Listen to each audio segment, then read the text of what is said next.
Good morning, everyone. We're on day 34 of the Democrat shutdown. Day 34. It's now officially the second longest shutdown in U.S. history. And we wanted to just have a simple exercise with you this morning to go through just a couple of important facts. There is such a staggering amount of gaslighting and false information that Democrats are engaging in right now. And so we thought it would be useful to just this morning, in a very brief and concise manner, separate fact from fiction. So I'm just going to go through 4 false claims that you have heard over and over and over, and just explain once more what the simple truth is. Meredith, let me see the first slide here. Here's the first one. The obviously false claim of the Democrats is that Republicans have closed the government. I've heard them say this myself. You've all seen it in interviews. They're blaming the shutdown on the Republicans, and it is patently absurd. The next slide will show you the simple fact. The obvious fact that everyone can see, it is Republicans who have voted to open the government 14 times. Now remember how this came about. Back in September 19th in the House, Republicans in the House voted to open the government, the clean continuing resolution to keep everything in operation. Every Democrat except one in the House voted to close the government, but we still passed it because we have the majority. And so we sent that bill over to the Senate, and 13 different occasions, 13 times, the Democrats have voted to close the government. Republicans voted yes every time to open it. Republicans in the Senate and the House voted to keep the lights on, to pay service members and our troops who are in harm's way, Border Patrol agents, TSA, air traffic controllers, all federal workers. They voted to ensure that women, infants, and children nutrition programs continue and that SNAP benefits continue to go to the American families who are in need. But by contrast, the Democrats have voted no every single time. And what is outrageous to us is that they have gone onto the Senate floor. Senate Democrats, they have voted no. They have voted to close the government. And then they have gone out to the hall, to the nearest camera they can find. And they have looked into the lens and said, Republicans are shutting down the government. It makes no sense. It's the most extreme example of gaslighting in the history of American politics. And many in the media have allowed them to get away with that. It's shameful. Let me show you another obviously false claim. Obviously false claim number 2 of the Democrats is that Republicans are being unreasonable. Well, here's the fact. Let me see the next one. The fact is very simple. Republicans are refusing to accept the Democrats' outrageous demands. Now, why do we say that? Now, remember, the Republicans passed a clean continuing resolution. It was nonpartisan. It was a simple bill that would open the full government, and we could do that today. If they would pass that today, with 0 strings attached, everything would be flowing again and the government would work. Importantly, remember that we offered that CR in good faith. And why do we say that? Because it was offered after a bipartisan, bicameral negotiation between both chambers.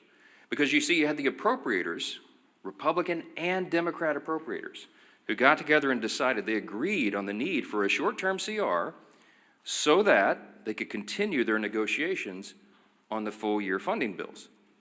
But this is something Democrats have spoken passionately about and acted upon many times in the past. We've recounted here every day. 13 different occasions in the Biden administration, they passed continuing resolutions. They did it most recently in March of this year when Chuck Schumer, 10 Senate Democrats, including the leader, Schumer, voted for the CR and told us how important that was. The CR that's on the table right now and has been sitting there for 45 days is nearly identical to the one that they voted on in March. But shockingly, this is the big thing. In addition to their refusal to support the CR and reopen the government, the Democrats have had the audacity to also demand something new. They demanded $1.5 trillion with a T in new spending obligations in exchange for the simple funding resolution. They filed on paper in the Senate record back in September, and it still sits there as their counterproposal. They would spend $1.5 trillion of your taxpayer funds. Included in that is nearly $200 billion of taxpayer funds that they want to use to restore free health benefits to illegal aliens. They want to spend billions in wasteful left-wing spending projects in foreign countries on things like LGBTQ plus awareness, in the Horn of Africa, all sorts of things. I could give you a long list, and we've said it here before. They want to spend $500 million to prop up left-leaning news organizations. And shockingly, in that same proposal, as their ransom for reopening the government, they want to cut $50 billion from the rural hospital fund that the Republicans just got signed into law on July 4th. That is the bill that they filed that shut down the government. And every American can see that for themselves. So their claim about Republicans being responsible is laughable. Let me go to the third one. False claim number 3, Democrats are fighting for health care. You've heard this over and over and over. Let me say something very simply about this false claim. It is the Democrats who created Obamacare. It is the Democrats who did that without any Republican votes. It's the Democrats who, by extension, have cost the American taxpayers and people who have health insurance have made their costs skyrocket. It is their policies that made that happen. And so instead of reforming it, the Democrats don't reform Obamacare. They want to subsidize it. They want to spend more taxpayer dollars. That, by the way, goes mostly to insurance companies, which makes the cost rise further. That's the Democrats' plan. When they passed Obamacare in 2010, they called it the Affordable Care Act. We know the truth is exactly the opposite. By some estimates, premiums have risen 60% in many categories since they passed that bill into law. Now, the fact is the opposite. Republicans are the ones fighting to save health care. Why? It's not just talking points to us. We do this. We have ideas, and we have already implemented ideas and measures to reduce costs, increase access and quality, and eliminate fraud, waste, and abuse. Now, why do we say it's not just a talking point? Why do we say the Republican Party is the only one advancing common sense reform solutions? Because we've proven it. We did that in the big, beautiful bill, the Working Families Tax Cut. We took a look at Medicaid, and we took on that challenge. We took action to reduce fraud, waste, and abuse in Medicaid. We got able-bodied young men without dependents off the program. We got illegal aliens off the program, and we saved $185 billion just to start. We got millions of ineligible enrollees off the program, and it preserved it. It strengthened Medicaid for the people who rely upon it, which is the elderly, disabled, and young pregnant women, as we always use as an example. No, it's not about health care. That is a false claim, and everybody knows it. Everyone in America, and certainly everybody in this room, understands that this is about something else. What this is about fear. The Schumer shutdown was never about health care. That's a distraction. It's a red herring, as we used to say in debate club. Okay, this is about fear. And what is the fear? The resolution on the COVID-era Obamacare subsidy issue was always going to be slated for debate in October, November, and December. Everybody knows that, and every Democrat knows that. It's an issue that's too complex to be solved on a short-term funding measure like a CR. They know that very well. This is about fear. Everybody in the country is watching the elections that will happen tomorrow. You got big elections in New Jersey and Virginia, the governor's races and attorney general's races, et cetera. But all the attention is focused primarily on New York City. Why? Because the fear that Mamdani and all that he represents will be risen to power, that he'll be elected the mayor of America's largest city, the once cradle of capitalism, that we're going to have a Marxist, a communist running the largest city. Now this terrifies the establishment old guard Democrats in Washington. And the leaders of both chambers are among those most terrified. They're both from New York. Leader Hakeem Jeffries is the Democrat in the House, and Leader Schumer in the Senate. They're both from New York, and they're terrified. You've watched their actions carefully. Many of you have not reported on it enough. Poor Hakeem Jeffries had to finally, he was forced to endorse Mamdani. And he's terrified that he now owns the results of that. Chuck Schumer's been dancing around the issue, but he knows he's darned if he does, darned if he doesn't. They're both terrified, and so that is the fear. This is a fact, and you should print it this way. The Schumer and Jeffries and their colleagues fear political retribution from the far-left activists in their party more than they fear the consequences of keeping the government closed for weeks on end. They fear that personally for their own political future, and they care more about that than they care about SNAP benefits flowing to hungry families, about air traffic controllers being paid so they can keep the skies safe, Border Patrol troops and all the rest. It pales in comparison, and this is a simple summary that is a simple fact. It is extremism on the left that is the direct cause of American suffering right now. One more fact. The obviously false claim number 4 this morning is that Republicans are responsible for all this pain. It's just a nonsensical statement. It's a nonsensical statement because the fact is very clear. This is about math. Republicans need at least 7 Democrats to join us. We only have 53 Republicans in the Senate. It takes 60 votes to reopen the government in the Senate. The House did its job, September 19th. We're waiting on the Senate to get this done. Leader John Thune and the Republicans have bent over backwards. They've done everything they can. You saw his frustration and his anger boil up on the floor at the end of last week. A normally calm, pretty steady leader, very steady leader. We're all angry about this because we're sick of what they're doing. They're using the American people as pawns, as leverage, and that is the word that so many of them have used. We could name senator after senator, House member after House member, from the leadership ranks all the way down to rank and file on the Democrat side. They have admitted openly they're using the American people as leverage in this political game. They're motivated out of fear. They want to show a fight to the radical left so they don't lose their political seats, and they're willing to make the American people suffer for it. That is the fact. This is about math. Republicans have to have at least 7 Democrats. We need 5 more.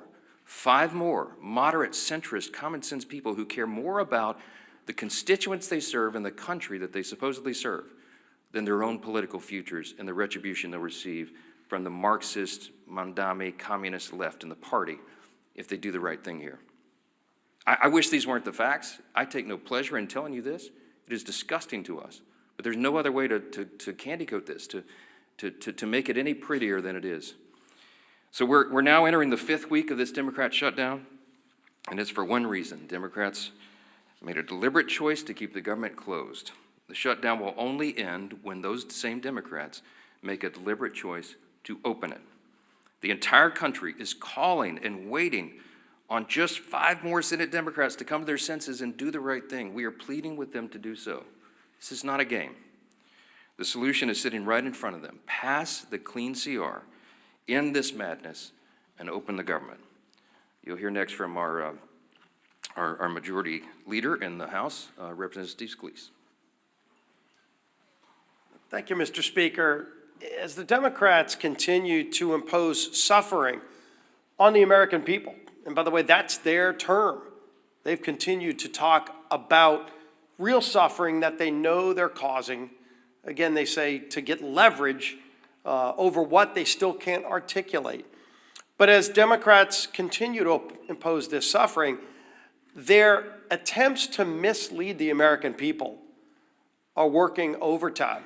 The Speaker laid out a number of those statements that Democrats have made over and over again to try to mislead the American people. And it doesn't just end there. Over the weekend, Chuck Schumer tweeted out, quote, "Republicans have done everything in their power to raise your health care costs and kill SNAP for millions of hungry Americans." Now, Chuck Schumer knows good and well what he said there is not only misleading, it's patently false. I tried to give it Pinocchio awards, but I don't want to associate the character Pinocchio with Chuck Schumer in that statement. Let's start with the first half of what he said there. Raising health care costs. Who is the party that's done that? The health care law of the land, and not sure if Chuck Schumer's been updated on the law, but Obamacare is the law of the land in health care. And we can all go look at the votes going back the last 10 years. It's been partisan votes all the way through for Obamacare. They called it, as the Speaker said, they named it the Affordable Care Act. It's been anything but. Costs for families are up over 80% in their premiums because of Obamacare. And what have they tried to do over and over again? They've tried to mask the cost. They haven't tried to work with Republicans to fix it. They've tried to mask the cost, hundreds of billions of dollars of bailouts to insurance companies. not helping families get better options. Democrats have never cared about that. And in fact, when we, as we pointed out multiple times, passed provisions in the working families tax cuts, the cost share reductions, that were scored by CBO to lower premiums by double digits for families. It passed the House, and it was Democrats who worked overtime to get that removed in the Senate. They are still bragging about it today on the Democrat Budget Committee's website, that they removed a provision that would have lowered premiums for families. So who is it that's raising costs for families? Of course, it's been Democrats every step of the way, and the only thing scored by CBO to reduce premiums on families that have passed either house, the Democrats worked overtime to get that removed. The other half of that, he talks about SNAP. And of course, we know there have been votes in the House and Senate to save the SNAP program from cuts, from being zeroed out. It's called the Clean CR.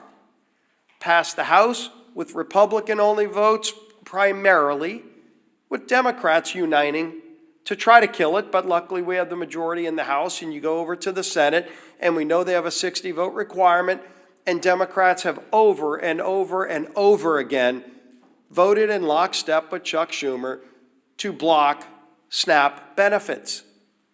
There is a vote you can go look at every day that they've taken that vote that would have opened the government, fully funded SNAP, or shut it down.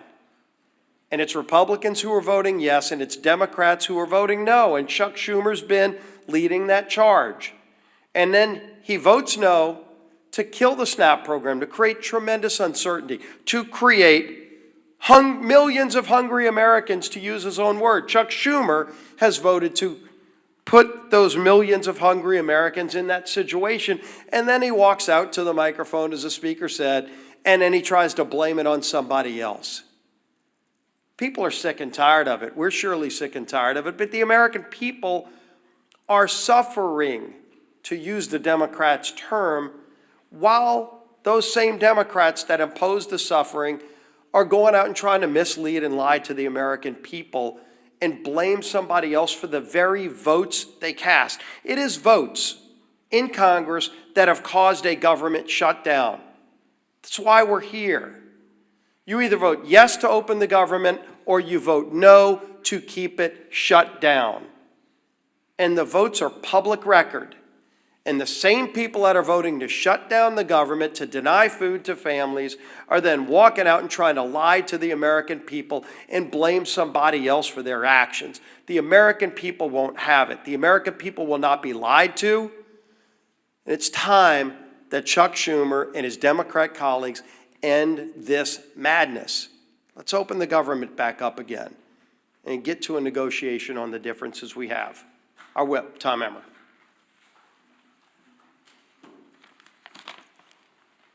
Today marks day 34 of the Democrat shutdown. Here are some headlines from over the weekend highlighting the pain the Democrats are inflicting on the American people each day that they prolong this mess. Quote, government workers, SNAP recipients feel the pain as the government shutdown drags on.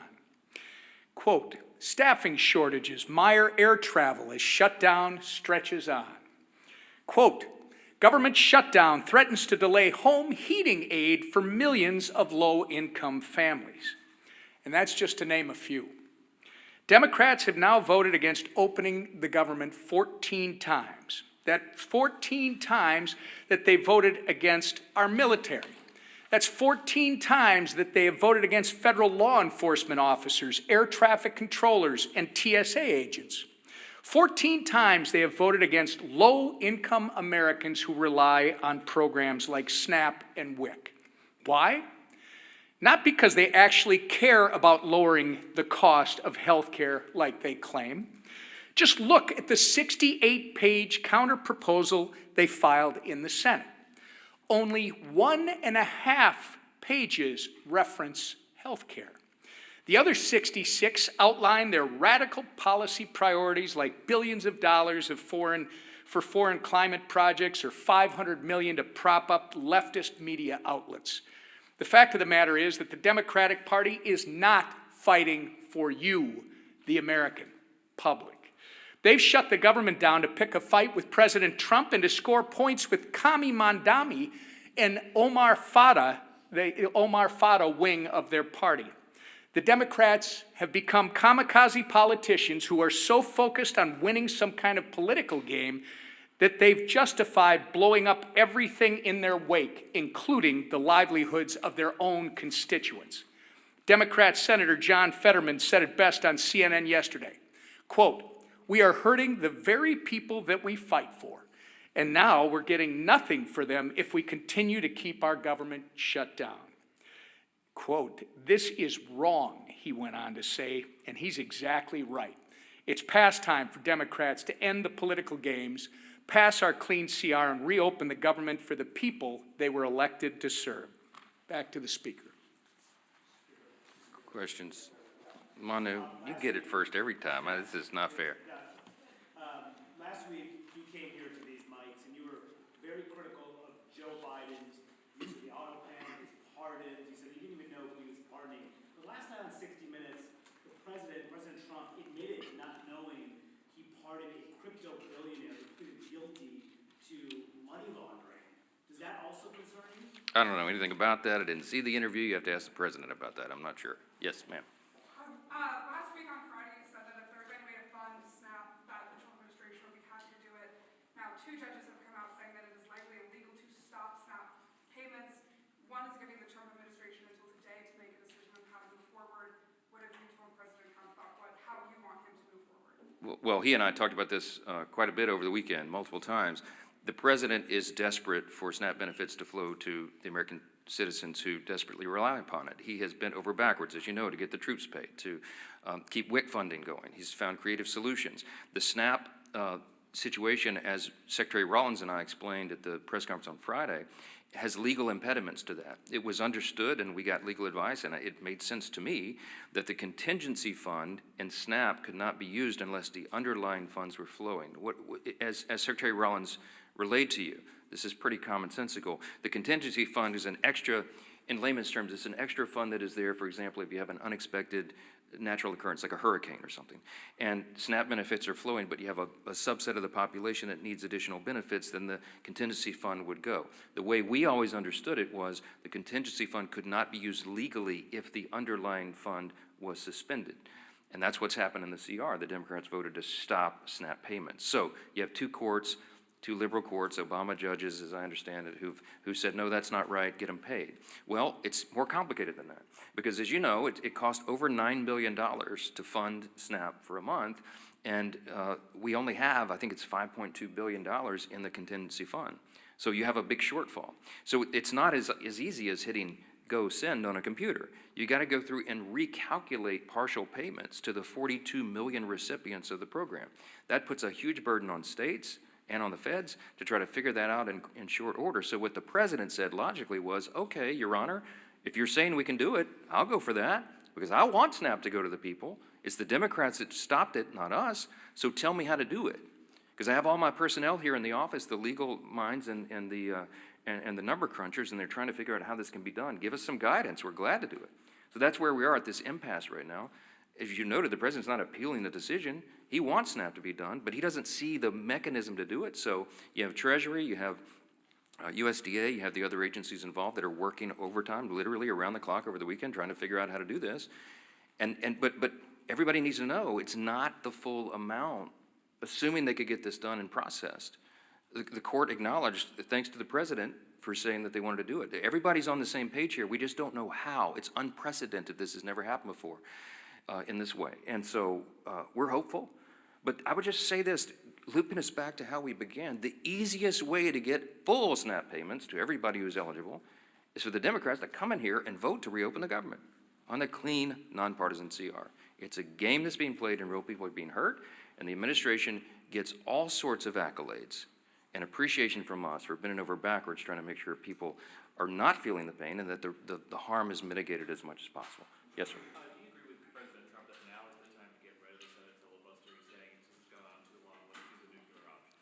So I talked talked to the president multiple times over the weekend, I mentioned, and of course the filibuster came up. This is a Senate matter. It has nothing to do with the House. Everybody wants to know what my opinion is. I mean, my opinion is irrelevant. I understand desperate times call for desperate measures. I also understand that traditionally we've seen that as an important safeguard. I mean, I obviously shared my thoughts with the president on that.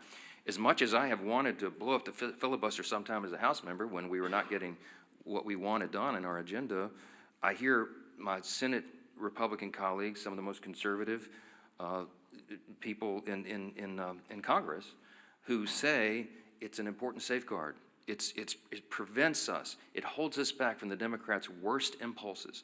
What would the Democrats do if they had no filibuster impediment, no speed bump at all? They've already told us. They would pack the Supreme Court. You'd go from 9 to 13 or 15 or 17 or however many liberals they can pack on the court. You would have D.C. and Puerto Rico be made into states, which would give 4 additional Democrat senators there in the count and make us a permanent minority. I guess that would be their calculation. You would see massive restriction of the Second Amendment rights. You'd see them federalize elections so they could take over and manipulate things in the red states. I mean, there's a lot of abuses that could come. And so that's the caveat. That's what they're working through. And I speak frankly and honestly with the president, and he's very passionate about this. We're all very passionate. I think what you see in this debate we're having on our own side is a reflection of the anger that we feel, the real desperation that we feel, because we want the government to be reopened. We want to serve the American people as best we can. And any hindrance to that is something that everybody's looking at very carefully. Again, not a House issue. It's a Senate issue, and we'll see how that's resolved. Chad. Hasn't the ship sailed on the CR? November 21st, that's 18 days. Isn't it time to do something new this week? We're very mindful of the calendar. We're very frustrated by that. It's part of the reason we're so angry about this, because they're eating up the clock, and the Democrats know how much more we have to do here this year. But we cannot do it if the government's not opened and not serving the people. And so this is a very important matter. It's something that we're giving all of our attention to. Our leaders will go and meet on the calendar right now. We watch it every day. But the simplest way to get all these issues resolved, health care, everything else, to get it all finished up for the year, is for them to reopen the government and make sure people are not hurting instead of Democrats over here playing political games to cover their own backside. I hope the election tomorrow is a change, a sea change in all this. I hope that after everybody votes and they go in their room and they make the calculation that, well, maybe we won't have to hold that line anymore. Maybe they won't punish us. Maybe it won't affect turnout in our states in these elections. Maybe after tomorrow they'll come to their common senses again and do the right thing. We certainly pray that is true. And Republicans will be on the job every single day, serving our constituents, helping guide them through the chaos that the Democrat shutdown has created, and praying that they do the right thing and stop making the American people suffer because of this nonsense. Thank you.